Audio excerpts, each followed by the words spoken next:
Selamat datang di Halo Movie. Dalam film Movie terbaru tahun 2026 ini dijamin bakal bikin kalian merinding sampai mual karena saking sadisnya. Dibuat sama sutradara Evil Dead Rise dan diproduksi James Wan. Film Mummy yang satu ini murni film horor kesurupan setan yang bakal ngerusak tubuh korbannya habis-habisan. Gimana keseruan alur cerita filmnya? Langsung saja kita mulai.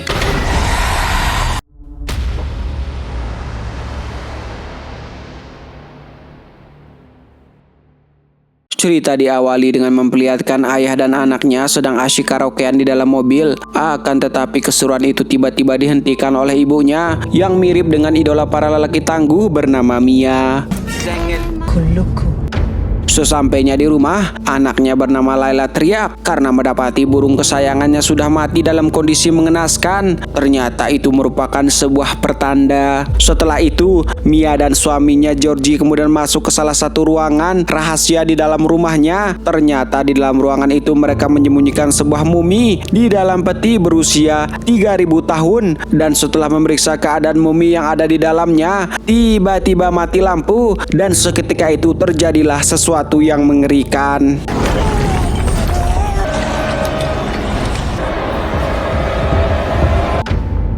Setelah kejadian itu kita diperlihatkan seorang ayah bernama Charlie sedang asik bermain dengan anaknya Kitty. Namun tiba-tiba pandangannya teralihkan karena melihat dirinya sedang berada dalam berita yang ternyata Charlie ini merupakan seorang jurnalis terkenal yang baru saja pindah ke Mesir untuk memberitakan tentang irigasi sebuah gurun di sana. Akan tetapi anaknya bernama Shep malah mengolok-olok gerakan tangannya sewaktu membawa berita. Menyadari hal itu, Charlie kemudian memberitahu istrinya bernama Sabrina bahwa Charlie kurang puas dengan caranya membawa berita di televisi karena ia terlalu banyak menggerakkan tangannya. Tetapi menurut istrinya itu merupakan ciri khas yang ia miliki sebagai seorang pembawa berita yang belum tentu dimiliki oleh pembawa berita lainnya. Akan tetapi Charlie mengatakan kebiasaan itu bisa mengganggu para penonton setianya. Kemudian Charlie dan istrinya hendak ingin bermesraan di dapur. Akan tetapi tiba-tiba saya bertengkar karena saya menjatuhkan mainan Kitty hingga hancur bernama Veronica. Impression of me with the hands thing? An impression of you? Oh, that's an Oh, sad. I was testing my new parachute. Come on, kisses.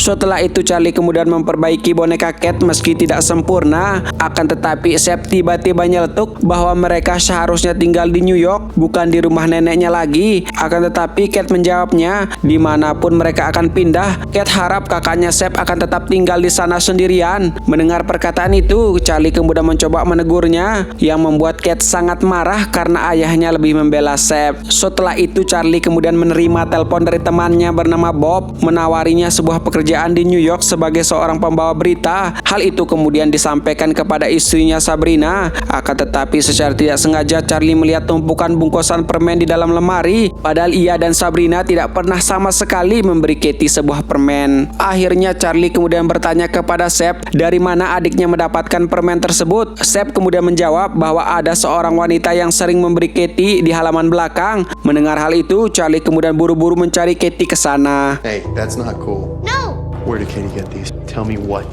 Center at the end of the garden. Sedangkan di sisi lain, Katie yang sedang bermain di halaman belakang rumahnya tiba-tiba didatangi oleh seorang wanita yang ternyata merupakan ibu dari temannya bernama Layla, yaitu si Mia, yang ternyata selama ini selalu memberikan Katie permen tersebut. Bahkan hari itu Mia memberikan Katie sebuah apel sambil membacakan sebuah mantra sehingga kumbang tiba-tiba keluar dari apel tersebut dan masuk ke dalam mulut Katie yang membuat Katie tidak bisa bernapas.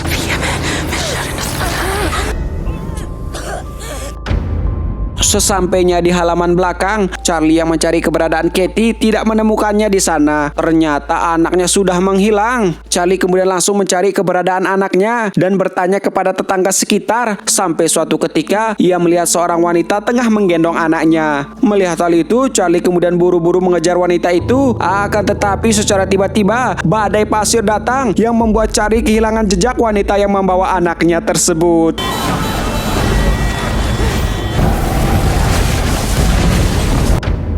Setelah itu Charlie dan istrinya datang ke kantor polisi untuk melaporkan kehilangan Katie Di sana ia kemudian bertemu dengan seorang polisi wanita yang hanya dirinya yang fasih berbahasa Inggris bernama Zeki dan juga kepala polisi bernama Udin. Charlie dan istrinya kemudian memberitahu kronologi kehilangan Katie. Bahkan ia menunjukkan bungkusan permen yang diberikan oleh seseorang pada anaknya. Melihat hal itu, Zeki kemudian mengambil kesimpulan bahwa ada seseorang yang telah membujuk anak mereka dan menculiknya. Akan tetapi Udin malah berkata bahwa sepertinya Charlie dan istrinya telah berbohong, bahkan menuduh Charlie dan istrinya membunuh anak mereka sendiri dan mencoba menutup-nutupinya untuk menghilangkan jejak. Tetapi Udin tidak menyadari bahwa Charlie ternyata bisa berbahasa Mesir sedikit-dikit. Mendengar kata-kata itu, ia kemudian langsung mengamuk sambil mencaci maki Udin yang telah menuduhnya sebagai pembunuh anaknya sendiri. You think we did this? Find her. Somebody took our child.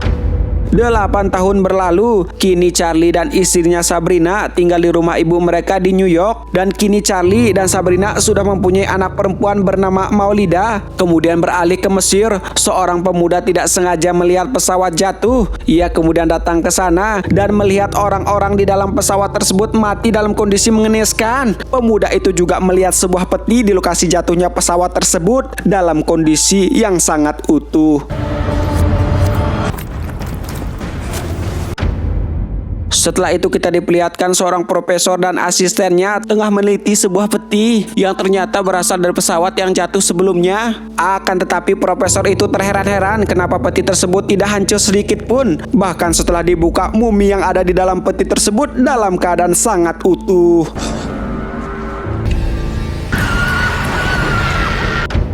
Beralih ke Charlie yang sedang berlibur, ia kemudian menerima telepon dari kedutaan besar AS di Kairo yang mengabarinya bahwa putrinya Kate telah ditemukan dalam kondisi masih hidup. Mendengar hal itu, Charlie dan Sabrina kemudian OTW ke Mesir. Di sana salah satu dokter kemudian menjelaskan bahwa keadaan Katie saat ini mengalami trauma kulit yang sangat parah yang diakibatkan dari kekurangan paparan sinar matahari. Bahkan dokter itu kemudian memberitahunya untuk jangan bergerak secara tiba-tiba di dekatnya karena Kate sangat sensitif terhadap suara. Kemudian setelah 8 tahun tidak bertemu dengan Katie, Charlie dan Sabrina akhirnya bisa melihat anaknya kembali meski keadaannya kini tidak normal.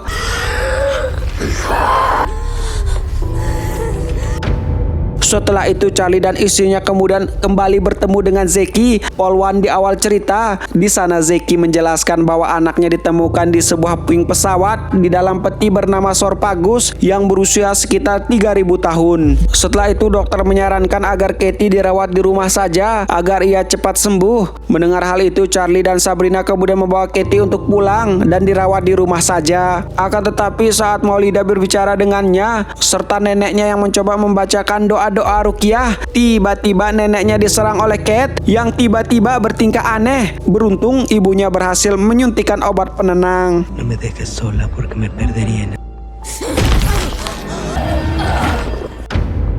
Malam harinya, Maulida yang ketakutan kemudian datang ke kamar kakaknya Sep. Sedangkan malam itu ayahnya mencari tahu tentang tulisan-tulisan yang ada dalam foto-foto yang telah dikumpulkan. Sedangkan ibunya Sabrina sedang tidur bersama Kate. Akan tetapi, tiba-tiba malam itu Maulida dan Sep tiba-tiba terbangun karena mendengar sesuatu di balik dinding kamarnya. Secara bersamaan, Charlie yang mengecek keadaan istri dan anaknya Kate terkejut dan segera membangunkan istrinya karena ternyata Katie sudah tidak berada di kasurnya. Charlie dan istrinya kemudian mencari keberadaan Katie. Ketika masuk ke kamar Sep memberitahu ibunya bahwa ada sesuatu yang berada di balik dinding kamarnya. Charlie dan istrinya kemudian mencoba mencari tahu suara apa yang ada di dinding kamar Sep. Setelah ditelusuri, ternyata itu adalah Katie yang sedang melahap kalajengking.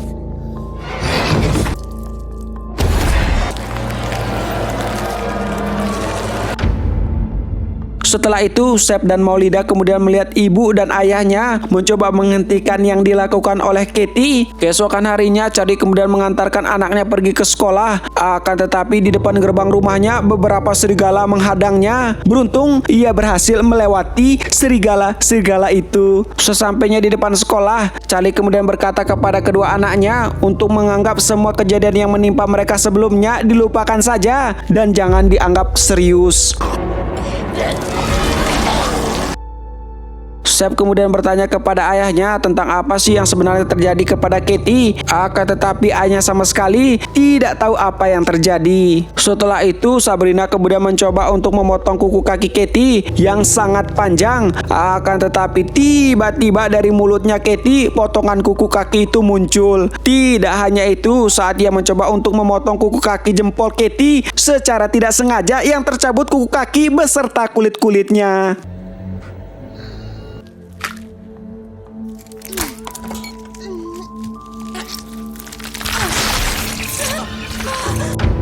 Mendengar teriakan Sabrina, Charlie kemudian buru-buru pergi ke dapur setelah menemukan sesuatu yang mengerikan di kamar Katie. Sesampainya di dapur, ia melihat istri dan ibunya sudah dalam keadaan terjatuh. Ia kemudian mencari keberadaan Katie yang sudah tidak ada di sana, sampai ia kemudian menemukan Katie di suatu tempat yang sedang melakukan sesuatu yang mengerikan terhadap tubuhnya sendiri.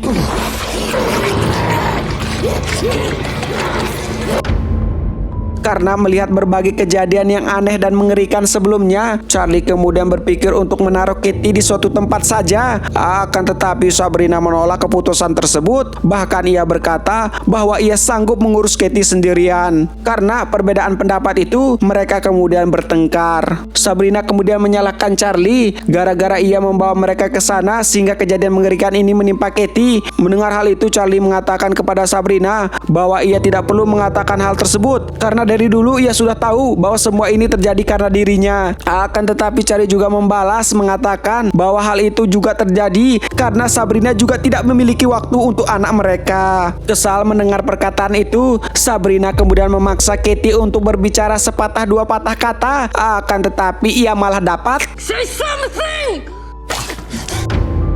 Setelah itu Charlie kemudian menemukan tulisan di lapisan kulit milik Katie dan ia mulai sadar bahwa sepertinya ini ada kaitannya dengan mumi. Ia kemudian memutuskan untuk bertemu dengan salah satu profesor arkeolog bernama Bixel dan ia kemudian menunjukkan hal itu kepada Profesor Bixel. Pak Profesor kemudian mengatakan bahwa itu merupakan tulisan kursif zaman dulu dari peradaban Mesir kuno 3000 tahun yang lalu sebelum Nabi Isa muncul, ujarnya. Setelah itu Charlie kemudian meminta bantuan Profesor untuk menerjemahkan tulisan tersebut. Jika tidak, maka ia akan nggak tahu harus minta tolong kepada siapa maksudnya. Beberapa saat kemudian Charlie kemudian duduk bersama Katie sambil meminta maaf kepadanya tentang semua yang terjadi. Bahkan ia sangat sedih dan terpukul. Akan tetapi tiba-tiba Katie memberikan sebuah kode Morse dari mulutnya. Charlie kemudian buru-buru untuk menulis kode tersebut dan setelah diterjemahkan, ia menemukan sebuah nama yaitu Layla.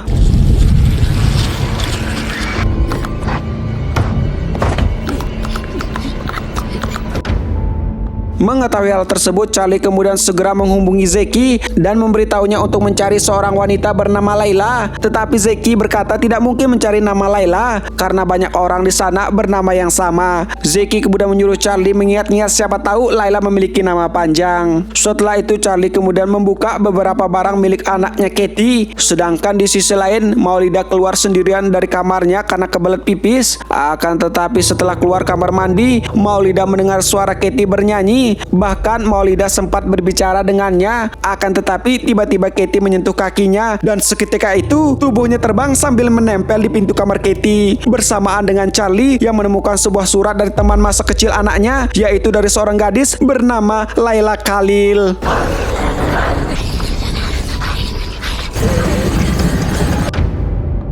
Charlie kemudian langsung memberitahu Zeki dan kemudian mencari nama Layla Khalil yang ternyata banyak sekali nama yang sama. Zeki kemudian menyuruh bawahannya untuk mencari tahu asal muasal surat tersebut. Setelah diselidiki, ternyata berasal dari sebuah wilayah bernama Azwan yang ternyata tidak jauh dari lokasi jatuhnya pesawat sebelumnya dan tidak jauh pula dari sebuah perkebunan apel. Setelah melihat bukti tersebut, Zeki kemudian menemukan suatu nama dalang dari penculikan Katie dari petunjuk apel yang ditinggalkan oleh si pelaku. Sedangkan di sisi lain, Charlie kemudian bertemu dengan Profesor Bixel. Prof kemudian memberitahunya arti dari tulisan kuno ditemukan oleh Charlie. Kata-kata yang terus-menerus diulang dari tulisan tersebut yaitu sang entitas bernama Nasmaranin. Mereka berdua kemudian mendengar rekaman yang menjelaskan tentang Nasmaranin. Dari rekaman itu mereka berdua kemudian mengetahui bahwa Nasmaranin adalah sebuah entitas yang bisa merasuki tubuh manusia dengan tujuan untuk menghancurkan hubungan keluarga. Akan tetapi menjelang 2000 tahun sebelum Masehi, iblis itu sudah menghilang. Akan tetapi rumornya iblis itu dikurung melalui sebuah ritual kuno. Nasmaranian. It was the devil of its time. Please, save for one ruler. Cerita beralih ke Maulida. Setelah kejadian tadi malam, ia bertingkah aneh. Bahkan di sekolah, ia nekat memaki gurunya sendiri. You're a rat-faced cunt. Kemudian di sisi lain, Zeki datang ke rumah Layla Khalil, tetapi ia tidak menemukan seseorang pun di sana. Ia kemudian nekat masuk ke dalam rumah tersebut. Akan tetapi saat ia masuk, ia secara tidak sengaja menemukan sebuah ruangan rahasia yang terdapat piramida kecil di dalamnya. Setelah ia masuk ke dalam ruangan rahasia tersebut, ia menemukan sebuah peti kuno yang terkubur di dalamnya. Setelah keluar dari ruangan tersebut, ia kemudian bertemu dengan ibunya Layla, yaitu Miyaka. Ia kemudian menyuruhnya berdiri di sana sambil mengatakan bahwa ia adalah seorang polisi. Akan tetapi inilah yang terjadi.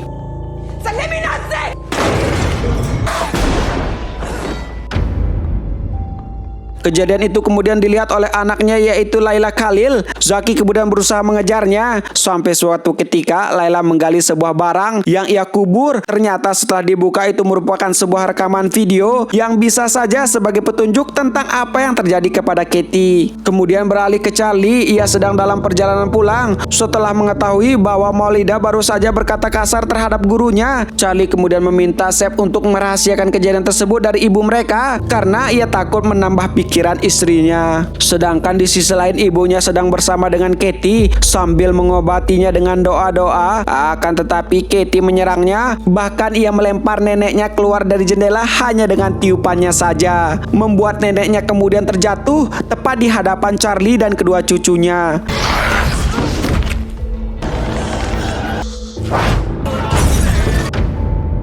Akan tetapi sudah terjatuh dari jendela yang sangat tinggi, sang nenek malah dimakan oleh serigala.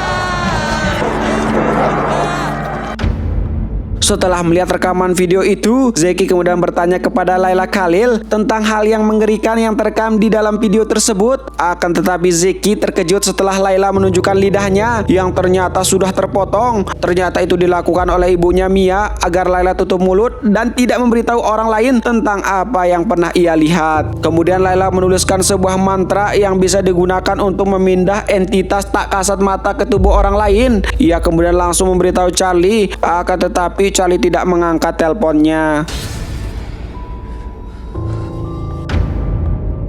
Ternyata Charlie dan istrinya dalam keadaan berduka atas kematian ibu mereka. Setelah itu, Sep memberitahu ayahnya bahwa ibunya Sabrina ingin berbicara dengannya. Setelah bertemu dengan Charlie, Sabrina kemudian mengatakan bahwa ia setuju untuk mencari tempat lain untuk Katie agar kejadian mengerikan ini tidak terjadi lagi. Sedangkan di sisi lain, Sep yang disuruh menjaga Katie tiba-tiba diajak berbicara dan menyuruh Sep untuk membukakannya pintu, yang membuat Sep takut karena suara Katie terus berbicara di dalam kepalanya. Dan seketika itu Maulid juga menggigit salah satu tamu yang sedang melayat di sana. Tidak hanya itu, kejadian mengerikan dan menjijikan terjadi. Katie tiba-tiba berhasil keluar dari kamarnya dan menggigit neneknya dan menjilat darahnya.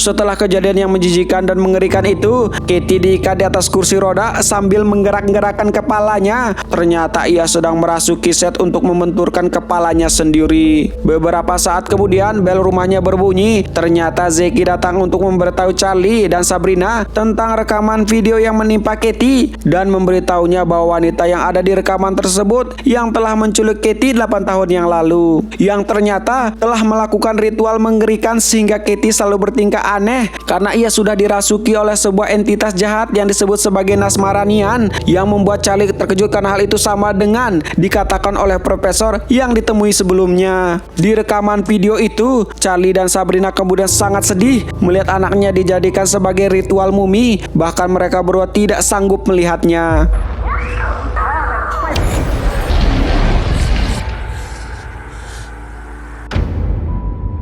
Sedangkan di sisi lain Sep membantu Katie karena dalam pengaruh roh jahat untuk melepas kulitnya, yang ternyata kulit-kulitnya itu berasal dari kulit orang lain yang sengaja ditempel di tubuhnya saat ritual itu dilakukan. Beberapa saat kemudian mereka bertiga mendengar sesuatu di dalam kamar Katie. Mereka kemudian melihat Katie sudah dalam keadaan yang sangat mengerikan setelah berganti kulit. Katie kemudian mencoba untuk menyerang ayahnya beserta Zeki. Sabrina kemudian mencoba untuk menghentikannya mengambil obat penenang, akan tetapi dihalangi oleh anaknya Sep yang sudah terpengaruh roh jahat. Beruntung ia berhasil menancapkan obat penenang itu hingga Sep tidak sadarkan diri. Sedangkan di sisi lain Nenek Azwa tiba-tiba bangkit dari kematian karena dirasuki oleh entitas. Ia kemudian mencoba untuk menyerang Zeki dan memasukkan sebuah kalajengking ke dalam mulutnya hingga membuat leher Zeki berlubang oleh kalajengking yang sangat besar tersebut.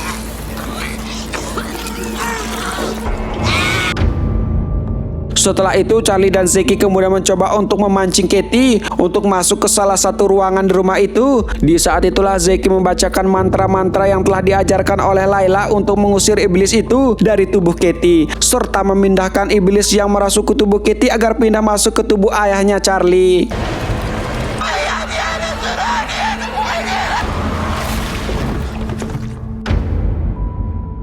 Beberapa hari kemudian, kini Charlie sudah berada dalam peti. Katie juga sudah terhindar dari gangguan entitas jahat tersebut. Akan tetapi Sabrina tidak menerima suaminya Charlie menjadi korban entitas tersebut. Ia kemudian menghubungi Zeki dan memberitahunya sebuah rencana, yaitu memindahkan entitas kepada tubuh Miyaka. Dalang dibalik sebuah kejadian yang mengerikan yang menimpa keluarganya, dan film pun tamat dengan adegan perpindahan entitas dari tubuh Charlie ke tubuh Mia.